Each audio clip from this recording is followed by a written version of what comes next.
Knowledge is power, and when it comes to your health, the power is in your scan. At Virtual Imaging, skilled technicians use the most advanced technology to preemptively scan your body for underlying health issues. Wouldn't you want to know if you're at increased risk for heart disease, cancer, or other life-threatening diseases? Now you can, right here in Atlanta. Visit virtualimagingatl.com to book your appointment and receive a complimentary heart scan. It's time to be in the know about your health. Virtualimagingatl.com. HSA or FSA accepted. It is Ryan here, and I have a question for you. What do you do when you win? Like, are you a fist pumper, a woohooer, a hand clapper, a high fiver? I kind of like the high five, but if you want to hone in on those winning moves, check out Chumba Casino. At ChumbaCasino.com, choose from hundreds of social casino-style games for your chance to redeem serious cash prizes. There are new game releases weekly, plus free daily bonuses, so don't wait. Start having the most fun ever at ChumbaCasino.com. No purchase necessary. VGW. Void where prohibited by law. See terms and conditions. 18 plus.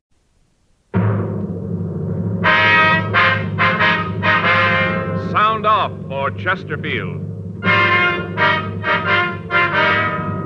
Chesterfield, first cigarette in America to give you premium quality in both regular and king size, brings you Dragnet.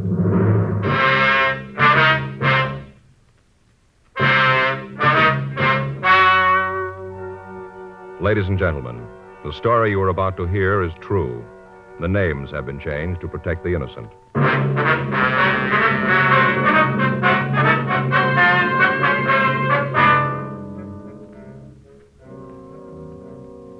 You're a detective sergeant. You're assigned to juvenile division. You get a call from a high school principal. A young boy has caused a near riot in his classroom. Your job? Investigate. Here's what the nation's press has had to say about king-size Chesterfields. U.S. Tobacco Journal says Boston dealers and jobbers reported this new companion of the regular size is sweeping the market in sales, and stocks cannot be replaced fast enough. The Wall Street Journal said a wholesaler says the problem isn't selling them. It's getting enough to meet the demand. Dealers all over the country tell us no product they ever handled has grown so fast in so short a time as king-size Chesterfields. King-size cigarettes give you quantity, but only Chesterfield king-size gives you quantity plus quality, premium quality. Chesterfield king size contains tobaccos of better quality and higher price than any other king size cigarette. Of course, it's the same fine tobacco as in regular Chesterfield. In fact, the only difference between Chesterfield king size and Chesterfield regular is that the king size is larger, contains more of these same tobaccos, enough to give you a 21% longer smoke, yet costs very little more. So remember, Chesterfield is the first to give you premium quality in both regular and king size. Buy 'em either way you like 'em. Chesterfield gives you the best possible smoke. Much milder Chesterfield.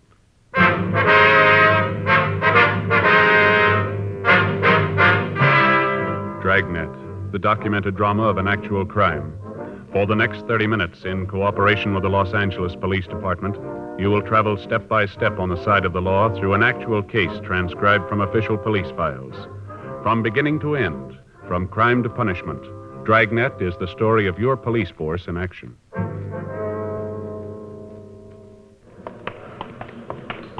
It was Wednesday, October 3rd. It was warm in Los Angeles. We were working the day watch out of Juvenile Division. My partner's Frank Smith. The boss is Captain Stein. My name's Friday. It was 1:47 p.m. when we got to Adams High School. Chemistry class. You the police? Yes, sir. It's my partner, Frank Smith. My name's Friday. I'm John Lane. This is my class. What little there is left of it. Have you seen Mr. Barlow? Yes, sir. We talked to him when we came in. I think he's in the clinic now. He said you could give us a story. Is that right? It was the Lambert boy. He came into class about 5 minutes late. We were just starting the lecture on analysis. I told Douglas to take his seat. He said something I couldn't hear, but he went back to his place, and I went on with the lecture. Mm-hmm. I guess it was about 10 minutes later that the commotion started. The first thing I knew about it, Larry McLean started to yell at Lambert, said something about keeping his mouth closed. Mm-hmm. Then Lambert said something about McLean minding his own business. I started off the platform to quiet things down. By the time I got to Douglas, he'd hit McLean. Well, after that, it's all a little confused. Flying apparatus, chemicals being thrown all over the place, glass breaking. The whole class seemed to explode. Well, were the other members of the class fighting, or was it just the two boys? It seemed like the whole class was fighting. At the time, it seemed like the whole school was in the room, all throwing things. Mm-hmm. Finally, I got the Lambert boy aside, and then the fight seemed to stop. In the meantime, he'd thrown a bottle of sulfuric acid at McLean, burned his face and his chest. The ambulance took him to Georgia Street Receiving Hospital, and a nurse here gave him first aid. Well, do you have any idea what started the argument here? No, I'm not sure. As I got it later, it seems that Douglas made some remark about a young girl working next to him. I didn't hear it, but I gathered that it was a pretty filthy statement. McLean heard it, and that's when he told Douglas to keep his mouth closed. Mm-hmm. Lambert is known as a sort of troublemaker then, is he? Yes, and it's so hard to understand. Sir? Well, up until just lately, I'd say the last 2 months or so, he was a model student. He had a straight A average. I wonder if we could see the boy. I guess so. There isn't anything much I can do here. Terrible. It'll be a couple of weeks before I can hold a class in here again. It's terrible. Yes, sir. The clinic's down here. Have you any idea what might have caused this change in the Lambert boy? Well, I have my own suspicions, but he's only 15. It's hard to believe. What's that, sir? When he came into class today, I think he was drunk. Oh, why do you say that? I noticed that when he came into the room, he wasn't very steady on his feet. It'd have to be something like that to make him do this. Then, too, when I grabbed him when they were fighting, I thought I smelled liquor on his... Oh, we go in here. Fine. Here's the boy. Douglas, Yes, sir. these men would like to talk to you. Yes, sir.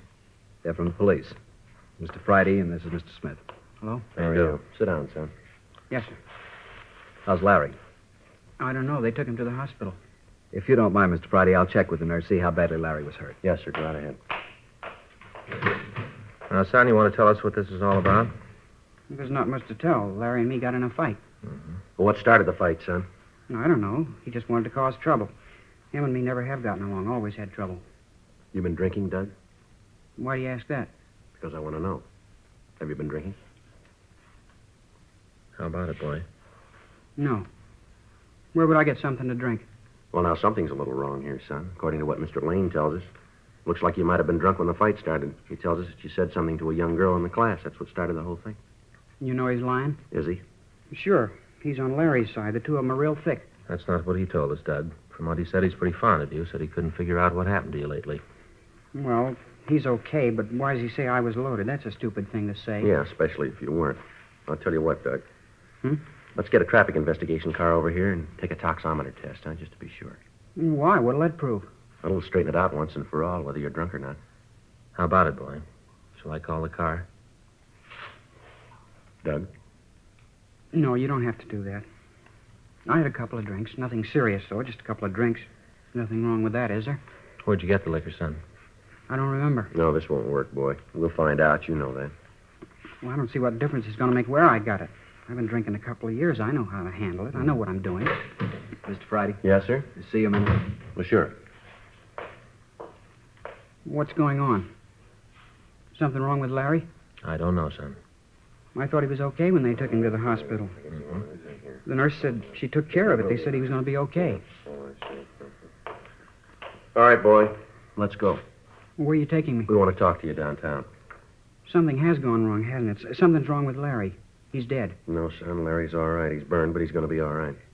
You're lying. I know. You want to take me to jail. No, that's not true, son. We just want to find out where you got the liquor. Yeah. Well, I haven't done anything. A couple of drinks, that's all. What's the harm in that? Come on, son. You've got a lot to explain. Okay, take me in. Put me in jail. I don't care what happens. Yeah, you've already proved that. 2:26 p.m. Frank and I talked to Charles Barlow, the vice principal of the school. He told us the same story that we'd gotten from John Lane. He said that until a few months before, Douglas Lambert had been a model student. He was above average in his classwork and took part in all school activities. Suddenly, and without apparent reason, he had become the #1 troublemaker in his class. His attendance record became one of the worst, and his attitude toward his teachers was arrogant and discourteous. The principal told us the same attitude was being displayed by other students in the school. We notified Mrs. Lambert that we were taking him to Georgia Street Juvenile for questioning. We filled in Captain Stein on the developments, and then Frank and I questioned the Lambert boy. He was sullen and uncooperative. I don't know what you want with me. A little fight, that's all it was. Why are you guys trying to make something big out of it? You've already done that, Doug. Maybe you don't know what you've really done. Maybe we ought to fill you in on a few things. That might not be such a bad idea. Tell me how I'm a criminal. Tell me I was a bad boy. Go ahead, tell Now, me. don't get smart, son. What do you want me to do? Sit here and listen to you guys yak at me? You expect me just to sit here and let you guys tie a rap on me that I haven't got coming? You got one thing on me. I had a couple of drinks, that's all. A couple of drinks. No harm in that. I don't feel so good. Why don't you guys leave me alone? I got a headache. Larry McLean's got more than a headache. So the kid shouldn't have started anything he couldn't finish. He wanted to be a big man in front of the class. He was. Now he's hurt and he's trying to blame me. It won't work, Cop, and you know it. That's enough of that. I'm a minor. You can't touch me. That's the trouble with you, kid. You think because you're under 18, the laws don't mean you. You can't touch me and you know it. Don't worry, Doug. Nobody's going to touch you, but let me tell you a couple of things. You sit here and figure you're a big man, a real tough kid. You don't have to tell me. Well, I'm going to tell you. I'm getting sick and tired of having kids like you waltz around the streets, your minds and hands filthy, bragging about what big men you are. You do what you want. You don't care about what it means to the people around you. How you hurt them doesn't matter. Everything's fine until you do something wrong and we nail you. Right away, you start screaming minor, that you're a juvenile, just a kid acting normal. You steal a car for a joyride. An officer starts after you. You don't care who gets in front of the car as long as you get away. You don't let anybody stand in your way. Men, women, kids, they're all the same to you. Run them down. Show them that you're just a healthy kid out for some fun. After all, you're just a kid. The laws weren't meant for you. You're different. Well, there's another kid lying in a hospital right now. He's got real trouble. He got in your way. He didn't feel that you had any special rights. Be a big man, Doug. You go tell him that you knew what you were doing when you threw that acid at him. You tell him that you were just having a little carefree fun. Tell him that you know how to handle liquor. Tell him that he's going to spend a long time with a plastic surgeon because you're just a kid. You tell him that his face is going to be like that because you're just a normal, healthy, growing boy. I hope you're real proud of yourself. I hope you feel good. You've burned it right into your brain. There isn't any place you can go to get away from it. All right, boy, let's go. Wait a minute, Mr. Friday. Yeah. I'm sorry. I'm sorry I acted like that. All right, you want to try to make things right with Larry? You want to help us out on this thing? Yeah, I guess so. Where do I start? Where'd you get the liquor? A place near school. Kids call it Sam's Club. What's the address?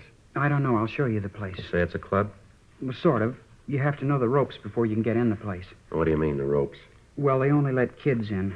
You ring the bell to the house, and then when they answer, you stand there with a $5 bill in your hand. Mm-hmm. That way they know you're okay. Who is this Sam?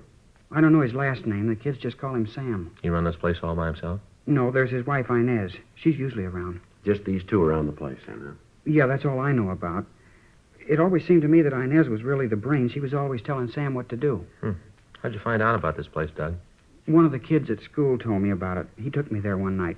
Then after he introduced me to Sam and Inez, I started to go there by myself. What's it like inside? They have a bar or anything like that? Oh, yeah, you walk into the living room, and there's a big bar along the right wall. All chrome and leopard skin. Real nice. There's a few tables around and a record player. Yeah. They sell anything else in this place besides liquor? I don't think I know what you mean. You know what we mean, Doug. Yeah, I guess I do. Well, how about it? Well, yeah, you can buy tea if you want it. This $5 routine, what happens to it? Well, drinks are 6 bits apiece. Sticks are $1.50. If you want to give them the 5 as you come in, you can have as much as you want. Otherwise, you pay for each thing as you get it. You ever smoke marijuana? Well, almost all the kids there do. How about you? If you don't, the other kids call you a coward. Well, you still haven't answered the question. Yeah, I've smoked it a couple of times. Can you give us the names of the other youngsters who go to this place? Well, wait a minute. I'll help all I can, but I'm not going to be a squealer. I don't think it's squealing, Doug. Yeah, well, you don't have to give the names. Why not look at it this way, boy? You got trouble because of this Sam and Inez. Now, the same thing could happen to one of the other kids that go to this place. You want that to happen? No, Well, but... the best way to see that it doesn't is to tell us all you know about the place. Isn't that right? I guess so. I'll give you the names. Do they allow girls in this place, too? Yeah, as long as you know the $5 bill gimmick, anybody can get in. They allow adults? No, if they figure you're over 18, they won't let you in. Especially at the Saturday night parties. What kind are those? Every Saturday night, Sam and Inez throw a party. For $5, you get all you want to drink and smoke. Sam told me once it's a good business. Makes for better customer relations. Mm-hmm. You ever see any other narcotics on the premises? I've never actually seen any myself. I've heard that if Sam or Inez know you real well, you can get a pop of heroin. But like I said, I've never seen it myself. Most of the kids that I know, the ones from school, just go there for drinks. Anything else you think we ought to know? No, nothing that I can think of. How about these two? Either of them drive a car? Yeah, Sam has a little Nash Rambler, dark green. Once in a while, when we stay over at lunchtime or when we're late getting home, he drives us home or back to school. All right, Doug. Your mother ought to be here by now. If we need your help in getting Sam and Inez, we can count on it, huh? Yeah, I'll help all I can. Okay, son. Let's go. Say, Sergeant, Yeah? I'm sure sorry about the way I acted. Really made a fool of myself. I hope you'll forgive me. That's all right. But you'd think there'd be an easier way, wouldn't you? What's that, son? To grow up.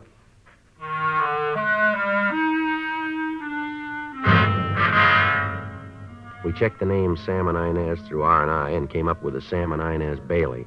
Both of them had long records for contributing to the delinquency of minors. Both had served time in the county jail. Douglas Lambert was shown mugshots of the couple and identified them as the owners and operators of Sam's Club. We checked with Captain Stein about picking them up, and it was agreed that the best way would be to catch them in the act of selling liquor and narcotics to juveniles. We talked to the Lambert boy, and he told us that it was the custom of the Baileys to hold a party every Saturday night. He told us that most of the youngsters who frequented the place would be there at that time. He put in a call to the house, but there was no answer. 6:15 p.m. Frank and I drove out to the place. It was a small cottage on the back of the lot. The landlord occupied the house in front.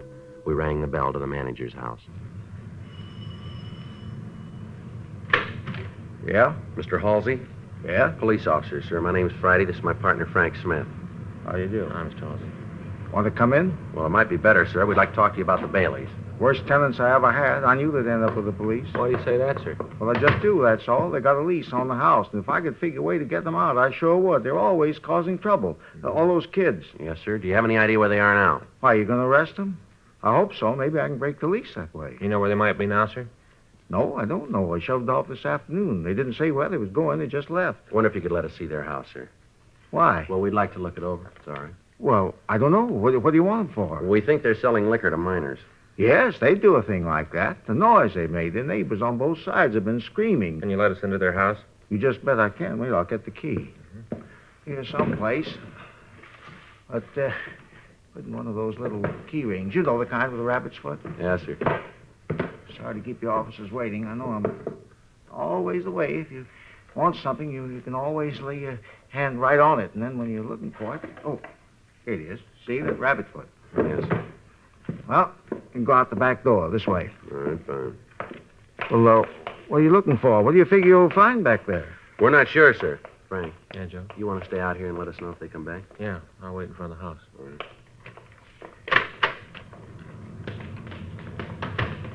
You know, it's funny about them. What's that, sir? Well, when they first moved in, they said they wanted the locks on the door changed. I told them it'd be okay, but they'd have to give me a key to the place. They had quite a ruckus about it, but I stood in my ground. They wasn't going to buffalo me. No, sir. Here, I'll get the lock. All right. Okay. Gee, smells like they haven't had a window open in a year, Sergeant. Yes, sir. Look what they've done to this room. They built a bar and everything. You sure were right about them. I think I can break the lease on this. I'm pretty sure. It says in the contract that they can't do any building without my permission, and I certainly didn't give them any okay on this. Yes, sir. This is the dining room? Yeah, that's it. Just pull those doors back. What's that smell, Sergeant? I'm not sure, but I think it might be narcotics.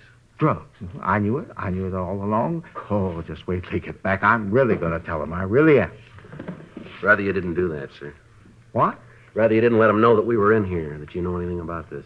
Well, why? You're going to arrest them, aren't you? You're not going to let them get away with this. No, sir, but we understand they've got a party planned here tomorrow night. If we wait until then, we can make a charge stick. Oh, you mean they're going to have a drunken brawl? The kids here smoking marijuana, taking heroin, and stuff like that?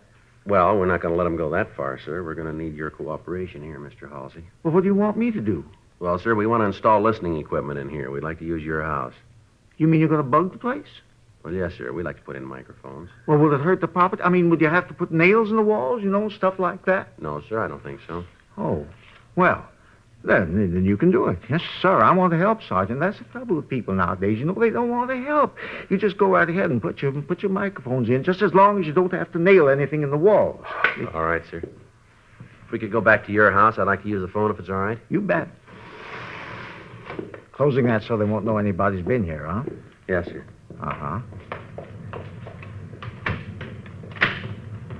Don't guess if I leave any fingerprints on the door, it'll hurt. No, sir, I don't think it will. No. Can't be too careful, though, But then I guess you know all about things like that. Huh? Yes, sir.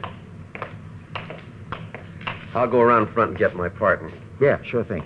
You fellas all work in teams like this? Yes, sir, most of the time. Well, I never knew that before. Do you have any idea at all where the Baileys might have gone? They give you any indication at all, sir? No, I saw them leave this afternoon, just got in the car and left. Did they take any luggage with them, suitcases, would you know? Not that I could see, no. Ah, you find anything? Yeah, the bar's in the living room. Oh, then what the Lambert kid said was true, huh? Yeah, it looks that way. Tell them about the dope in the dining room, how you open the door and smell the fumes. Marijuana? Yeah, it smelled like that. Find any? No, I didn't go over the place too good, and I thought if we were going to wire the place, we'd better get on it. Yeah. If we could just use your phone, sir? Oh, yeah, you bet. Come on in.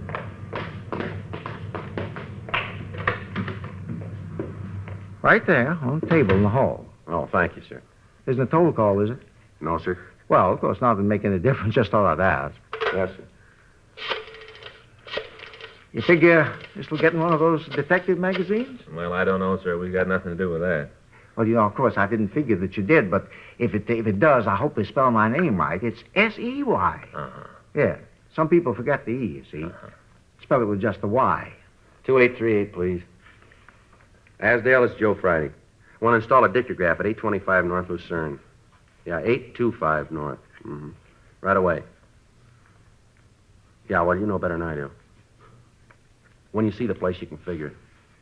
Yeah, the house in the front of the lot. What? Oh, maybe 30, 35 yards? Yeah, okay. Right away. Yeah, good. We'll be in the house in front. Yeah, right, we'll see you then.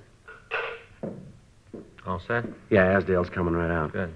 You say, Sergeant, Yes, sir? I just happened to think of something. Might not mean anything. What's that, sir? The other day, I think it was Monday.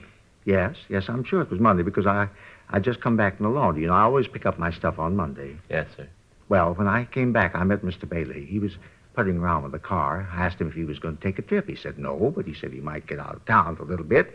I asked him if I knew anything about the roads. What roads, Mr. Halsey? Down to Mexico.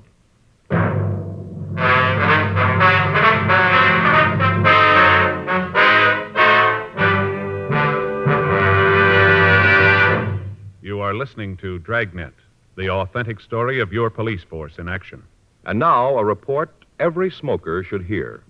Nose, throat, and accessory organs not adversely affected by smoking Chesterfields. First such report ever published about any cigarette.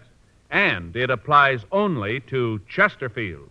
A responsible consulting organization has reported the results of a continuing study by a competent medical specialist and his staff on the effects of smoking Chesterfield cigarettes. A group of people from various walks of life was organized to smoke only Chesterfields. For 6 months, this group of men and women smoked their normal amount of Chesterfields, 10 to 40 a day. 45% of the group have smoked Chesterfields continually from 1 to 30 years, for an average of 10 years each. At the beginning and at the end of the 6 months period, each smoker was given a thorough examination, including X-ray pictures, by the medical specialist and his assistants. The examination covered the sinuses, as well as the nose, ears, and throat. The medical specialist, after a thorough examination of every member of the group, stated, It is my opinion that the ears, nose, throat, and accessory organs of all participating subjects examined by me were not adversely affected in the 6 months period by smoking the cigarettes provided. Remember this Chesterfield report. It's the first such report ever published about any cigarette. Nose, throat, and accessory organs not adversely affected by smoking Chesterfields. Buy Chesterfield either way you like 'em, regular or king size. Chesterfield gives you the best possible smoke. Much milder Chesterfield.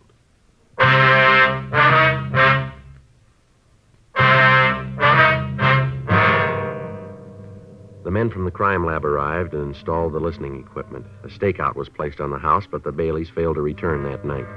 At 8:46 a.m. Saturday morning, the men covering the house called to say that the Baileys had just driven in. Frank and I got in touch with Douglas Lambert and his parents. With their permission, we laid out the plan for that night. It was agreed that the boy would arrive at the house at about 8:30 p.m. When the other youngsters had been served drinks, he would give us a signal by starting in to cough. When we came into the house, he would try to secure as many of the drinks as possible for evidence. We told him that there would be officers all around the house and that at no time was he to place himself in jeopardy with Sam, Inez, or any of the other youngsters. 7:30 p.m., Frank and I took up our positions in the back bedroom of the owner's house, turned on the dictograph, and waited. The Baileys were discussing the party. Sam was talking about how he watered the whiskey. At 8:27 p.m., 4 youngsters arrived. They rang the doorbell, and when Sam opened the door, they displayed the required bill. He nodded and ushered them into the living room. They did a good job in there, didn't they? Yeah, they did. Really hear it. Mm-hmm. Lambert boy should be here pretty quick. Yeah. Doesn't sound like they're starting anything in there yet, does it? No. How long do you figure we wait before we go in? As soon as he starts to cough. You check with the other men? Yeah, Turner and Brown are covering the back of the place. Lindsay and Carter and a couple policewomen are parked down the street. You can see the car down there. Yeah. Wait a minute. Huh? Looks like the Lambert kid now coming up the walk. Yeah, it is. Sure hope everything goes all All right, right. let's turn it up a little more, huh? Is that better? Yeah. I'll get it, honey. Change that record, will you? I heard it 4 times. Yeah. Oh, Hi, Doug. Come on in. Thanks, huh? Wasn't sure you'd be here tonight. What made you figure that? You know I wouldn't miss one of these. I just figured you might have gotten a little trouble the other day. No, it's all right now. Yeah, well, take it easy tonight, huh? Sure, Sam. Who is it, honey? Doug Lambert. Hi, Doug. You have any trouble with that McLean kid? No, I was telling Sam the cops talked to me for a while. They didn't have anything on me, so they had to let me go. You didn't tell him anything about this place, did you? Of course not. You know I wouldn't do that. He wouldn't, Inez. I told you Doug's all right. We can trust him. Ah, this thing's worrying me. The cops get wise to this place and we really got problems. Oh, honey, I tell you it's okay. Don't worry about it. Come on, let's get on with the sociable. What do you have, Doug? Whiskey, I guess. Good deal. You want a stick? Got some fresh stuff in, real good. Yeah, sure. That's my boy. You know, Doug, I like you. You're a good kid. Some of the other guys come in here. I guess Inez is right about them. They're jerks, but well, I feel I can trust you. Oh, excuse me. Well, you got to fix the other kids up. Okay, with a B. Well, kid, got something in your throat? I don't know. It just started to Come on, Frank.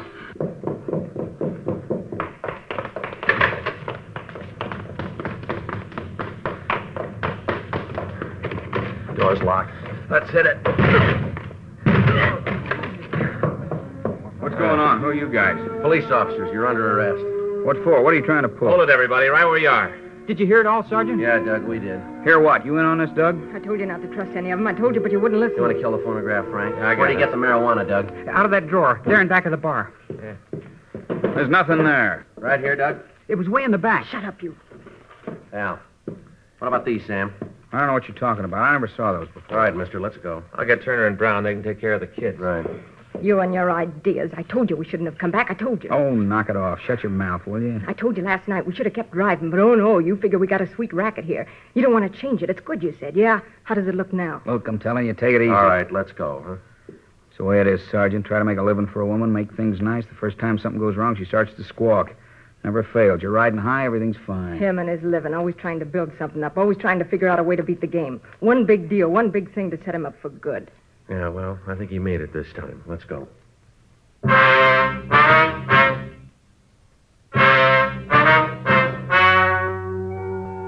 story you just heard was true. The names were changed to protect the innocent. On January 14th, trial was held in Department 89, Superior Court of the State of California, in and for the County of Los Angeles. In a moment, the results of that trial. Now, here is our star, Jack Webb. Thank you. Friends, as you know on Dragnet, we've always tried to emphasize the importance of facts. And when we talk to you about Chesterfield, we give you the facts. You heard the report George Fenneman read earlier. Nose, throat, and accessory organs not adversely affected by smoking Chesterfields. That's the first such report ever published about any cigarette. Remember that report and make Chesterfield your cigarette. Get 'em, regular or king size. Chesterfield, the best possible smoke, much milder.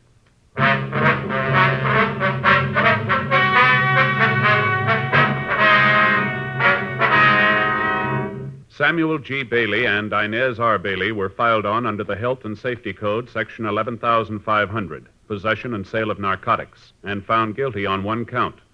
They were found guilty on 2 counts of contributing to the delinquency of a minor.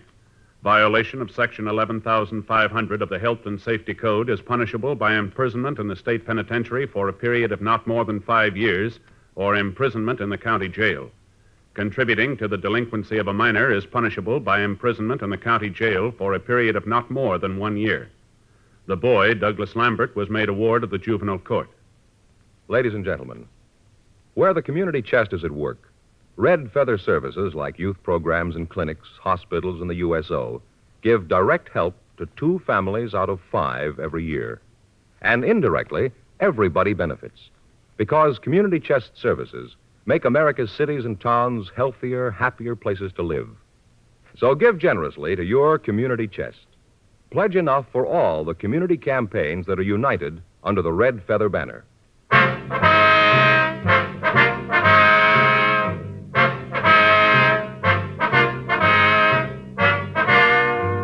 You have just heard Dragnet, a series of authentic cases from official files. Technical advice comes from the Office of Chief of Police W.H. Parker, Los Angeles Police Department. Technical advisors, Captain Jack Donahoe, Sergeant Marty Wynn, Sergeant Vance Brasher. Heard tonight were Ben Alexander, Sam Edwards, Vic Rodman. Script by John Robinson. Music by Walter Schumann. Hal Gibney speaking. Tomorrow, sound off for Chesterfields. Either way you like 'em, regular or king size, Chesterfield gives you the best possible smoke. Much milder Chesterfield. Chesterfield has brought you Dragnet, transcribed from Los Angeles.